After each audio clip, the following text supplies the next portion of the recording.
ফ্রিজে কিছু পুঁইশাক ছিল, তো চিন্তা করলাম আজকে পুঁইশাক দিয়ে ২টি খাবারের আইটেম তৈরি করব। আপনাদের ভাইয়া পুঁইশাক নিয়ে এসেছিল। এখন পুঁইশাকগুলো ভালো করে ধুয়ে নিচ্ছি। ছোট সংসারে ২ আইটেমের বেশি তরকারির প্রয়োজন হয় না, ২ আইটেমই যথেষ্ট। পুঁইশাকগুলো ধোয়া হয়ে গেছে, এখন অল্প পরিমাণে মসুরের ডাল বের করে নিয়েছি। এখন মসুরের ডাল ভালো করে ধুয়ে নিব। একটি পাতিলে পুঁইশাকগুলো পরিমাণ মতো পানি দিয়ে সিদ্ধ হতে দিয়েছি এবং মসুরের ডাল দিয়ে দিয়েছি। এর মধ্যে পরিমাণ মতো কাঁচামরিচ দিয়ে ভালোভাবে এখন নেড়ে নিতে হবে। পুঁইশাক কিন্তু শরীরের জন্য অনেক উপকারী। অল্প কিছু পুঁইশাক আমি আলাদা করে রেখেছিলাম, এটি দিয়ে আরেকটি খাবার তৈরি করব।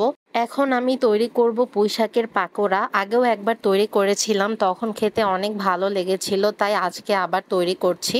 পাকোড়া বা বড়া বানাতে সাধারণত যেসব মশলা বা উপকরণের প্রয়োজন হয় সবগুলো আমি এখানে দিয়ে দিয়েছি। এখন সবগুলো মিশ্রণ ভালো করে মেখে নিচ্ছি। মিশ্রণটি মাখানো হয়ে গেছে, এখন তেলে ভেজে নিতে হবে।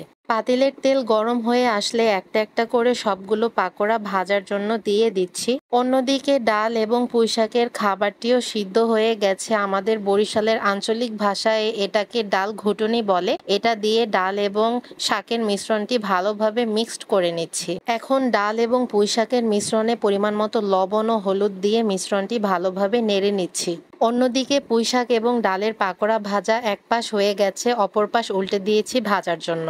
এখন একটি ফ্রাই প্যানে তেল দিয়ে দিয়েছি এবং তেল গরম হয়ে আসলে পরিমাণ মতো পেঁয়াজ কুচি এবং রসুন কুচি, এর সাথে লাল মরিচ কুচি দিয়ে দিয়েছি। এখন ভালোভাবে ভেজে নিতে হবে। পেঁয়াজ এবং রসুনের কালার ব্রাউন হয়ে গেছে, অর্থাৎ ভাজা হয়ে গেছে। এখন পুঁইশাক এবং ডালের মিশ্রণে পেঁয়াজ এবং রসুনের ভাজাটি দিয়ে দিয়েছি এবং ভালোভাবে নেড়ে নিচ্ছি, যেন সব জায়গায় সব উপকরণগুলো ভালোভাবে পৌঁছে যায়। অন্যদিকে পুঁইশাক এবং ডালের পাকোড়া হয়ে গেছে, আমি একটি প্লেটে তুলে নিয়েছি। দেখুন কত সুন্দর লাগছে।